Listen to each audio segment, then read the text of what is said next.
अरे मित्रता तो आज भी होती है, लेकिन आज की मित्रता चल है कि नहीं? क्यों? आज की मित्रता में स्वार्थ हो गया। क्यों? बोले पहले की मित्रता पाठशाला से शुरू होती थी, आज की मित्रता मधुशाला से शुरू होती है। कहाँ? दारू के ठेके से, पान की दुकान से। और याद रखना, जो पान की दुकान से मित्रता शुरू होती है, जब तक मुख में पान होता है, जब तक मित्रता रहती है। स्थिति क्या बनी? आज की मित्रता पहले की मित्रता में अंतर है। पहले स्वार्थ नहीं होता था, आज की मित्रता में स्वार्थ हो गया, छल हो गया। आपको मैं निवेदन करके बताऊं, एक जगह तो ऐसी बड़ी गड़बड़ी हो गई, मैं पहुंचा, एक व्यक्ति इतना पीछे हमारे पड़ गया। क्यों? एक व्यक्ति ने कहा, बोले स्वामी जी हम आप हमें दीक्षा दे देंगे। हमने कहा बेटा दीक्षा तो दे देंगे, लेकिन इतनी जल्दी नहीं, 1-2 साल कम से कम हमारे संपर्क में रहो और तुम हमको जानो, हम तुमको जाने, इसके बाद दीक्षा होगा। ध्यान देना, क्योंकि लोग मित्रता में स्वार्थ करते हैं। लोग गुरु बनाते हैं तो स्वार्थ से बनाते हैं। क्यों? बाबा जी कहाँ से आए? अयोध्या से, तो बोले इनको गुरु बनाएंगे। क्यों? अरे कभी अयोध्या जाएंगे तो बढ़िया रुकने को कमरा मिलेगा। अरे चित्रकूट से आए, बोले बाबा जी चेला बनना चाहते हैं। तो एक बात ध्यान रखना, गुरु को जीवन में स्वार्थ नहीं होना चाहिए, गुरु के प्रति समर्पित होना चाहिए, इसके बाद दीक्षा लेने की बात करना। वो व्यक्ति इतना पीछे पड़ गया, इतना पीछे पड़ा। हमने कहा बेटा एक काम करो, 1-2 साल कम से कम इंतजार करो, इसके बाद तुम दीक्षा की बात करना। बोले नहीं नहीं स्वामी जी आपको दीक्षा भी देना पड़ेगा। हमने कहा अभी क्यों, इतनी जल्दी क्यों, क्या बात है जो इतनी जल्दी दीक्षा लेना चाहते हो? अरे बोले क्या बताएं स्वामी जी, सही बात बताएं। हमने कहा सही बताओ, बात क्या है? बोले बात केवल इतना है, हमारे गांव में गुंडे बहुत हैं। हमने कहा गुंडे बहुत हैं, उनसे दीक्षा से क्या लेना देना? अरे बोले गुंडे बहुत हैं। हमने कहा गुंडे बहुत हैं तो दीक्षा से क्या लेना देना? अरे बोले स्वामी जी छोटा धंधा है। हमने कहा दीक्षा से क्या मतलब? अरे बोले पान की दुकान है, गुंडे आते हैं, कहते हैं पान लगा, और मैं पान लगाता हूँ, और जैसे ही वो कहते तुलसी छाप तमाकू डालना, तो हम तुलसी छाप तमाकू डाल देते हैं। ध्यान देना। और जैसे ही वो पान को खाते हैं, वहीं दोले दुकान के किनारे थूक देते हैं, कहते नालायक झूठ बोला, इसमें तुलसी छाप तमाकू थी। हमने कहा ये बताओ दीक्षा से क्या संबंध है? बोले आपकी कथा से लोग प्रभावित हैं। और हमने कहा ठीक है आगे। बोले आपसे जब दीक्षा ले लेंगे तो एक आपका फोटो बनवाएंगे। हमने कहा क्या करोगे? बोले दुकान में लगाएंगे, और जब गुंडा आएगा पान लगाएंगे, और जैसे ही कहेगा झूठ बोलते हो, तुलसी छाप तमाकू है, तो हम विश्वास दिलाएंगे। हमने कहा भले आदमी कैसे दिलाओगे? बोले जैसे ही वो कहेगा झूठ बोलते, तुलसी छाप तमाकू थी, तो हम उससे कहेंगे गुरु कसम, तुलसी छाप गुरु कसम 365। हमने कहा नालायक कही के ही। अब बताओ गुरु को ही दाव पर लगा दो। अच्छा बताओ गुरु से स्वार्थ बना के नहीं बना? क्यों? गुरु से स्वार्थ होना चाहिए। क्या? गुरु से जीवन में स्वार्थ नहीं होना चाहिए, गुरु के प्रति समर्पण होना चाहिए। और एक जगह तो और बड़ी विडंबना हो गई प्यारे, क्या बतावें। एक घर में हम रुके हुए थे, तो क्या हुआ? बोले पति पत्नी झगड़ रहे थे, पति पत्नी झगड़ रहे थे। जैसे ही हम उनके घर में पहुंचे, हमने कहा क्यों, क्या बात है, क्यों झगड़ रहे हो तुम लोग? अरे बोले स्वामी जी क्या बतावें, ये आपका जो चेला है, हमारा पति बहुत झूठ बोलता है। हमने कहा क्यों बेटा झूठ क्यों बोलते हो? दीक्षा के बाद झूठ नहीं बोला जाता। पति बोला स्वामी जी हम नहीं, यही सबसे ज्यादा झूठ बोलती। हमने कहा क्यों, तुम क्यों झूठ बोलती हो? अरे बोले स्वामी जी हम क्यों झूठ बोले? अरे झूठ बोलता है आपका चेला। हमने कहा क्यों? अरे दीक्षा के बाद झूठ नहीं बोला जाता है। और हमने दोनों को समझा दिया। हमने कहा जाओ अब हमें आराम करने दो, ना तो तुम झूठ बोलना ना तुम झूठ बोलना। पत्नी बोली ऐसे नहीं मानेंगे। हमने कहा भैया तो कैसे मानोगी? बोली आपकी सौगंध खा जावे। ध्यान देना, पत्नी ने कहा बोली स्वामी जी आपकी सौगंध खा जावे तो अभी विश्वास हो जाएगा। हमने कहा ये बताओ देवी हमारी क्यों खाए, तुम्हारी खा जावे तो दिक्कत है क्या? क्यों? अरे हमारी सौगंध क्यों खावे? अरे तुम्हारी खाए, तुम्हारे बच्चों की खावे, तुम्हारे खानदान की खावे, हमारी सौगंध क्यों खावे? क्यों प्यारे बताओ? हमने कहा हमारी सौगंध क्यों खावे? तुमको विश्वास नहीं है इसलिए अब तुम्हारी सौगंध हो, तुम्हारे परिवार की हो, मुझे कुछ मतलब नहीं, लेकिन हमारी सौगंध क्यों? बोली स्वामी जी सत्य बतावे। हमने कहा बताओ। बोली अब आपके कौन आगे पीछे रोने वाला है, हमारे तो छोटे छोटे बच्चे हैं। तो बोले हमने कहा हम कोई दाव पर लगा दोगे क्या? क्यों? अरे हम कोई दाव पर लगा दोगे क्या? अरे गुरु के प्रति समर्पित होना चाहिए, और आज मित्रता में स्वार्थ नहीं होना चाहिए, स्वार्थ नहीं बल्कि मित्रता में तो प्यारे बोले श्रद्धा भाव होना चाहिए। आज मैं आपसे एक बात पूछना चाहता हूँ, सुदामा की गरीबी का कारण क्या है? सुदामा की गरीबी का कारण क्या है? बोले भगवान कन्हैया सुदामा दोनों मित्र थे, लेकिन सुदामा गरीब रहे, भगवान अमीर रहे। कभी आपने विचार किया कि सुदामा की गरीबी का कारण क्या है? आपने इतनी बार सुदामा चरित्र सुना, लेकिन आज तक समझ पाए सुदामा की गरीबी का कारण क्या है? सुदामा गरीब क्यों है? क्यों सुदामा गरीब है? क्या सुदामा प्रारब्ध से गरीब है या सुदामा जन्म से गरीब है? तो मैं आपसे निवेदन करूं, दोनों मित्र थे, एक गुरुकुल में पढ़ते थे, और गुरुकुल में जब विद्यार्थी पढ़ता है तो सेवाएं दी जाती हैं। एक दिन इन दोनों को सेवा दी गई जंगल से लकड़ी काटने के लिए। उसी समय आश्रम में कुछ नहीं था, तो शाम को लकड़ी काट कर वापस आना था, तो वहां पर आश्रम में भुजे हुए चने रखे थे, तो गुरु माता ने इनको एक कपड़े में बांध कर भुजे हुए चने दे दिए। कहा कि सुदामा ये चने जंगल से देर हो जाए तो रास्ते में पा लेना।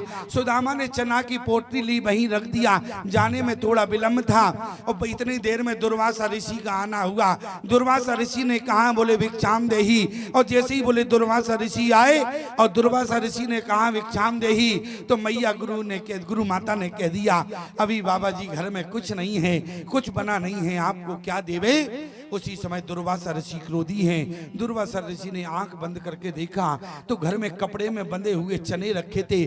दुर्वासा ऋषि ने शराब दे दिया, जो इन चनों को खाएगा पूरे जीवन निर्धन रहेगा। दुर्वासा ऋषि ने शराब दिया। सुदामा ने शराब को अपने कानों से सुन लिया, जंगल में गए, भगवान से दूरी बनाने लगे। क्यों? क्योंकि दुर्वासा ऋषि का श्राप है। सुदामा ने आज चनों को खाने लगा। भगवान आए, भगवान ने कहा कि सुदामा मुझे लगता है कि तुम कुछ खा रहे हो। सुदामा ने कहा कि प्रभु मैं कुछ नहीं खा रहा, सर्दी बहुत है, दांत किटकिटा रहे हैं। उसी समय प्यारे भगवान ने कहा कुछ नहीं खा रहे। सुदामा ने कहा कन्हैया मैं कुछ नहीं खा रहा। लोगों ने कहा कि सुदामा तुम भगवान से झूठ बोल गए, तुमने भगवान से झूठ कहा। अरे भगवान को मित्र रूप में तुम्हें प्राप्त हुआ, इसके बाद में तुमने भगवान से झूठ कह दिया। सुदामा कहने लगा इतना बताओ, दुर्वासा ऋषि का श्राप था जो इन चनों को खाएगा पूरे जीवन निर्धन रहेगा। कहीं उस पोटली में से एक चना का दाना कहीं कन्हैया खा लेता, जो अपने भक्तों को अमीर बनाने वाला है, आज स्वयं निर्धन हो जाता तो जीवन में कहां से देता। इसलिए याद रखना मित्रता क्या है। बोले जे न मित्र दुख अरि होवे दुखारी, और जे नहीं भी लोकते पातक भारी। निज दुख गिरी सम रज कर जाना, मित्र के दुख रजो मेरो समाना। अपना दुख जो भूल जावे, मित्र का दुख याद आ जावे। आज सुदामा ने चनों को अकेले खा लिया, लेकिन कन्हैया को अमीर बना दिया। याद रखना लोग कहते हैं गुरु संग कपट मित्र संग चोरी, का हो निर्धन का हो कोड़ी। ये तो केवल कहावत है, लेकिन सुदामा का कोई अपराध नहीं है, केवल शराब का कारण रहा। सुदामा ने अकेले चना खाए लेकिन मित्रता का निर्वाह किया। प्यारे आज की मित्रता में स्वार्थ है, लेकिन हनुमान जी ने क्या किया? बोले पावक साखी देह करे अरि जोड़ी प्रीत दृढ़ाई। हनुमान जी महाराज को अग्नि को साक्षी करके राम और सुग्रीव की मित्रता करा दी, और घड़ी में बज गया है पूरा 5:12 हो गए हैं। इसलिए अब आज मित्रता होने दो, अब कल आगे का प्रसंग होगा। और कथा ब्राह्म से पूर्व क्या होता है? अरे श्री राम जय जय राम, श्री राम जय जय राम।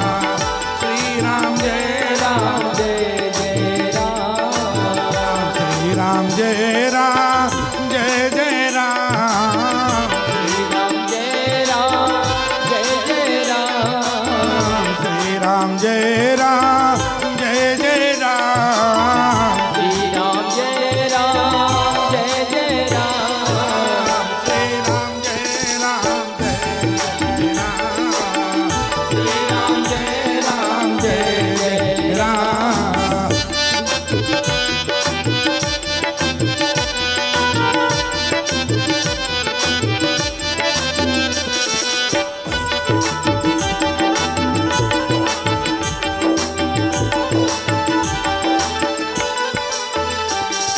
देखो प्यारे, कुछ लोग कहते हैं बोले स्वामी जी आप कीर्तन क्यों कराते हो?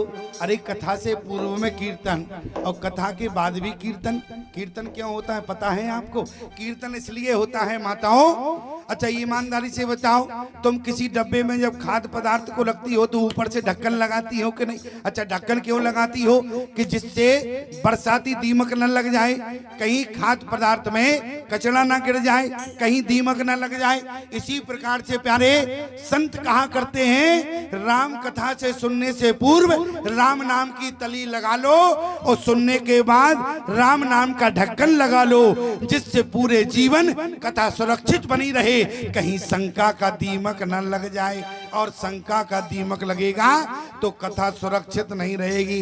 इसलिए निवेदन क्या है? छम छम नाचे देखो वीर हनुमाना, छम छम नाचे देखो वीर हनुमाना। देखो हनुमान जी की कथा सुनी है, और हनुमान जी की कथा सुनने के बाद जो हनुमान जी के कीर्तन में ताली ना बजावे तो हनुमान जी की दृष्टि पड़ेगी, और दृष्टि पड़ेगी तो ना जाने क्या होगा। जब हनुमान जी की दृष्टि पड़ती है तो 7.5 से मुक्ति मिल जाती है। इसलिए सभी लोग ताली बजावें और सभी लोग प्रार्थना करें क्या?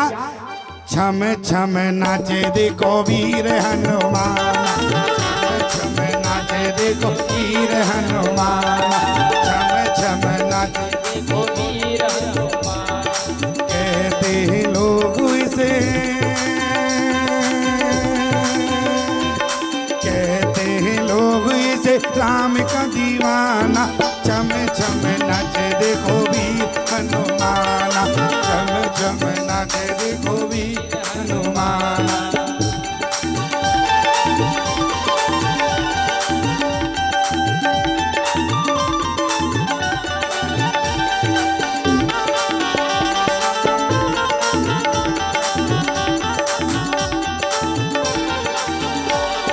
देखो हनुमान जी क्यों नाच रहे हैं? क्यों? अपने गुरु को दिया हुआ वचन पूरा हो गया, तुम उपकार सुग्रीव कीना, राम मिलाए राजपद दीना। इसलिए आज मित्रता हो गई है।